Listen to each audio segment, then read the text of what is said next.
Welcome to Reframing the Membrane, Crossing Boundaries, where we advocate for actionable solutions for improving overall mental health and wellness by examining the challenges and resources affecting people and access to care. Each episode takes listeners through lived experiences and evidence-based research, providing practical strategies to build resilience and advocate for mind, body, and spirit well-being. Thank you for joining us as we engage with the community, health professionals, advocates, and individuals sharing their experiences. Before we get started, the content of this production may be emotionally challenging. The production will aim to inform you in advance when potentially activating material will be filmed or discussed. Let's get started. Hello and welcome. I'm your host, Capri, and today we're going to continue our conversation around emotional regulation, talking a little bit more about what it means, how it develops in the brain, and how we can use evidence-based strategies to manage emotions more effectively. We're also going to explore the neuroscience of emotional development, the impact of attachment, and practical dialectical behavior therapy techniques to help you regulate your emotions in healthy ways. So, whether you're here because you struggle with emotional dysregulation, you want to understand your brain better, or you simply need tools to navigate daily stress, this episode is for you, so let's get started. Emotional regulation isn't just about controlling how you feel. It's about understanding how emotions work in the brain and how we can shape our responses over time. One of the key players in emotional regulation is the prefrontal cortex, a part of the brain responsible for higher order thinking, impulse control, and decision making. But here's the catch. The prefrontal cortex is one of the slowest parts of the brain to develop. While parts of the brain responsible for immediate emotional responses, like the amygdala, are fully functional in early childhood, the prefrontal cortex takes decades to mature. This means children, adolescents, and even young adults often struggle with impulse control and emotional regulation simply because their brains aren't fully developed yet. Think of it this way. If the brain were a car, the amygdala is the gas pedal, activating intense emotions like fear and anger, while the prefrontal cortex is the brake, slowing things down and helping us make rational decisions. In children and teens, this brake system is still under construction, which is why emotional outbursts and impulsivity are more common at younger ages. Another critical factor in emotional regulation is early attachment. Research has shown that a child's ability to regulate emotions is deeply influenced by early caregiving experiences.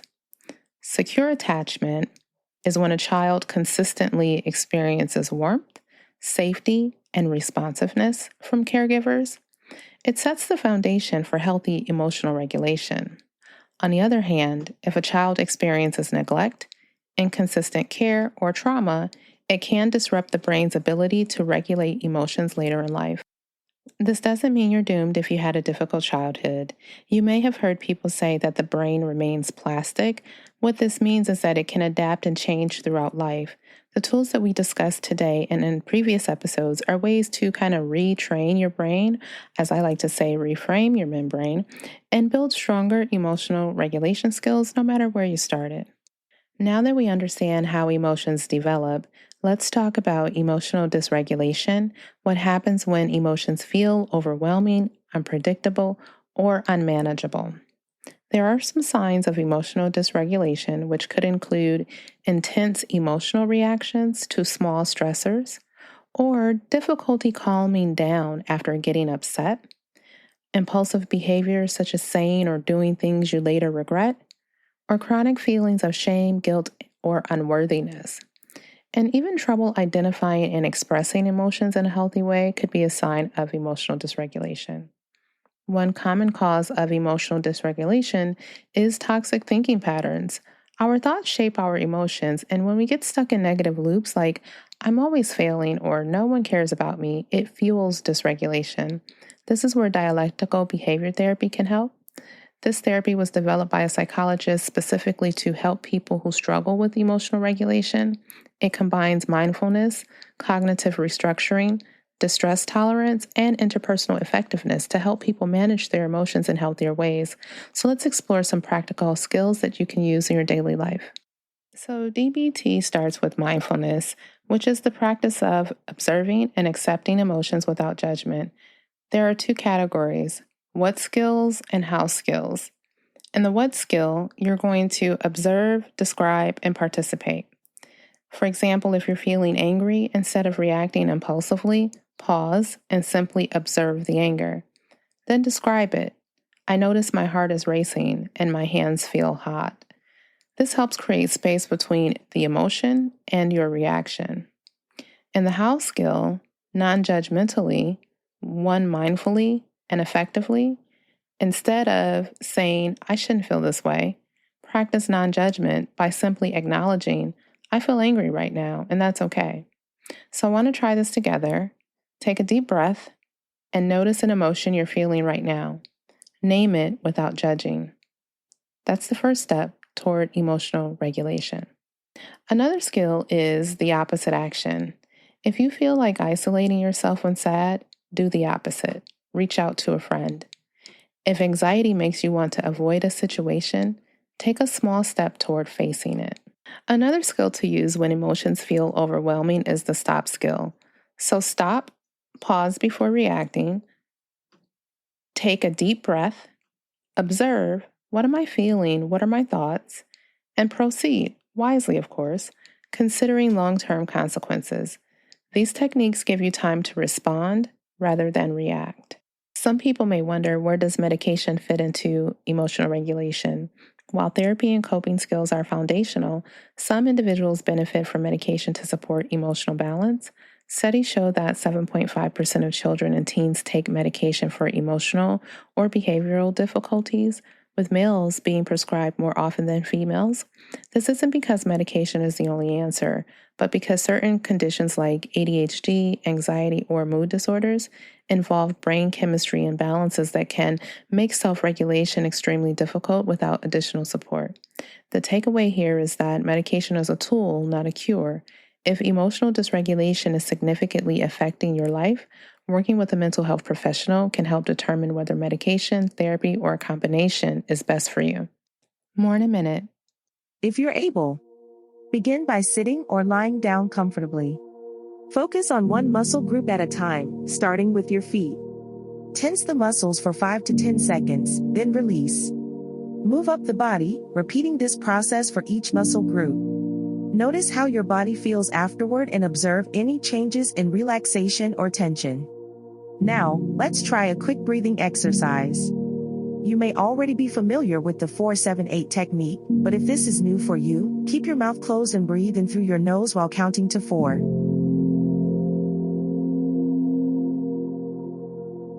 Hold your breath for 7 seconds.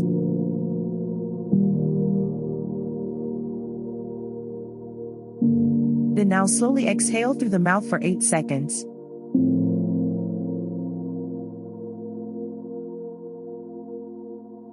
Repeat once more. Try these quick exercises over the next week and let me know how you're doing. Find these exercises in the show notes. Now, let's continue our discussion. As we wrap up, let's put everything together. Emotional regulation isn't about never feeling emotions. It's about responding to them in ways that serve you instead of harm you. There are some daily practices that you can use to strengthen emotional regulation. A morning check-in, for example, where you name your emotions and set an intention for the day. Or a midday pause using the stop skill when emotions arise. An evening reflection where you journal about what worked and where you struggled. Or a mindful movement such as engaging in exercise, yoga, or stretching to connect with your body. And social support. Reach out to loved ones when you're struggling. Dialectical behavior teaches us that our thoughts, feelings, and actions are interconnected.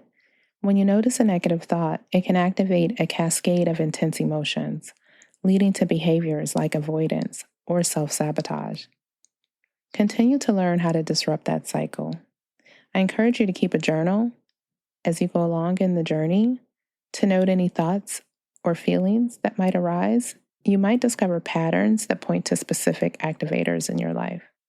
I want you to take a moment now, close your eyes if you're comfortable and you're able to do so, and focus on an emotion that you're feeling. Simply observe it. Label it gently in your mind. This is sadness or this is anxiety. Then try to describe the physical sensations that accompany that emotion. I want you to notice the details without trying to change them. This practice of mindful observation is the heart of DBT. There are some distress tolerance skills and techniques that you can use in the moment to reduce the intensity of overwhelming emotions. So you might engage your senses to create a calming effect, use a favorite scent, listen to soothing music, or hold an object that brings comfort. These are some self-soothing techniques that you can use for distress tolerance. Also, what we refer to as TIP skills, temperature, intense exercise, paced breathing.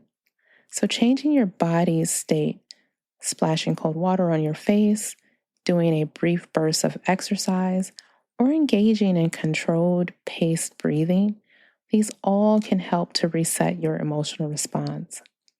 And then I want you to check the facts. When you're caught up in a spiral of negative thinking, pause and ask yourself, what is the evidence for this thought? Am I overgeneralizing? This simple check can often disrupt a negative cycle. Imagine you're in a situation where you feel overwhelmed by self-doubt. Instead of immediately reacting with anxiety or withdrawing, use check the facts. Ask yourself, is it really true that I always fail? Or are there instances where I've succeeded? By reframing your thought, you begin to challenge that toxic narrative. So take a moment now to write down one recurring negative thought you've noticed. Then practice the check the facts. Use this skill by listing evidence that contradicts the thought. And we'll be right back. Reframing can be a powerful tool for shifting our mindset, processing experiences, and practicing self-care. By looking at situations from different perspectives, we can often find new insights, opportunities for growth, or a sense of relief. However, it's important to acknowledge that not everything can or should be reframed to create a positive mindset. We are not here to promote toxic positivity, which dismisses genuine pain or invalidates difficult emotions. Instead, we recognize that while reframing can be helpful, there are limits, especially when it comes to trauma and harrowing experiences. If you can, practicing reframing can be part of a broader self-care toolkit to help you navigate life's challenges. But remember, self-care isn't a replacement for professional mental health support. When self-care practices aren't enough, seeking help from a therapist or counselor is essential. You'll find resources and support options in the show notes. Now, let's review a few practical exercises you can use anytime to help shift your thinking and approach challenging situations with a fresh perspective. Let's try a thought tracking and reframing exercise. This exercise helps identify automatic negative thoughts and encourages a positive reframe. Take a piece of paper and divide it into 3 columns: negative thought, evidence, and reframed thought. In the negative thought column, write down a recent negative or limiting thought you experienced. For example, I always fail at new tasks. In the evidence column, write down facts or situations that support this thought and facts that contradict it. For example, I struggled in the beginning, but I eventually mastered a new software at work. In the reframed thought column, challenge the negative thought and rewrite it in a balanced or positive way. For example, I may struggle initially, but I have proven that I can learn and succeed over time. The goal is to help recognize cognitive distortions and practice generating a more balanced perspective. How'd it go? Text the show and let me know. Pause if you need more time to complete the exercise. Otherwise, we'll try another one. The next activity helps to challenge assumptions and find alternative explanations for difficult situations. Recall a recent situation that activated a strong emotional reaction, for example, feeling ignored during a meeting. Write down your initial interpretation. For example, they ignored me because my input wasn't valuable. Ask yourself, what else could this mean? Brainstorm at least 3 alternative explanations. For example, they may have been preoccupied with their agenda. It could be that they didn't hear me. Perhaps it wasn't the right time for my input. Choose the most plausible alternative and reflect on how this reframe changes your feelings about the situation. The goal is to disrupt automatic negative interpretations and create space for more flexible and adaptive thinking. How'd it go? Text the show and let me know. Pause if you need more time to complete the exercise. Otherwise, we'll try another one. Reframing through gratitude. This exercise uses gratitude as a tool to reframe challenges as opportunities. Think of a recent challenge or setback that felt overwhelming or discouraging, for example, a project failure or missed opportunity. Write a brief description of the challenge, focusing on the negative aspects. Now, take a moment to reflect on what you might be grateful for in this situation. Consider what you learned, how you grew, or what new opportunities emerged. Write down at least 3 things you are grateful for related to this challenge. For example, I learned how to handle stress better, I received valuable feedback, I discovered new resources that can help me next time. Rewrite your initial description of the challenge, incorporating your new insights and gratitude. The goal is to shift focus from a situation's negative aspects to its growth and opportunities, fostering resilience and a positive outlook. How you doing? I want you to remember one more thing. Your emotions are valid. You don't need to suppress them, but you can learn to navigate them with skill. Every time you practice emotional regulation, you strengthen neural pathways and rewire your brain for resilience. Today, we explored more DBT techniques for emotional regulation, learning to observe our emotions mindfully and tolerate distress with practical skills. With each mindful observation and every use of check the facts or self-soothing, you're building resilience against toxic thinking and behavior. Thank you for joining me today on Reframing the Membrane. We're going to continue to talk about emotional regulation and use skills that can help us to build the art and capacity of just letting go and incorporating the powerful concept of radical acceptance and radical love.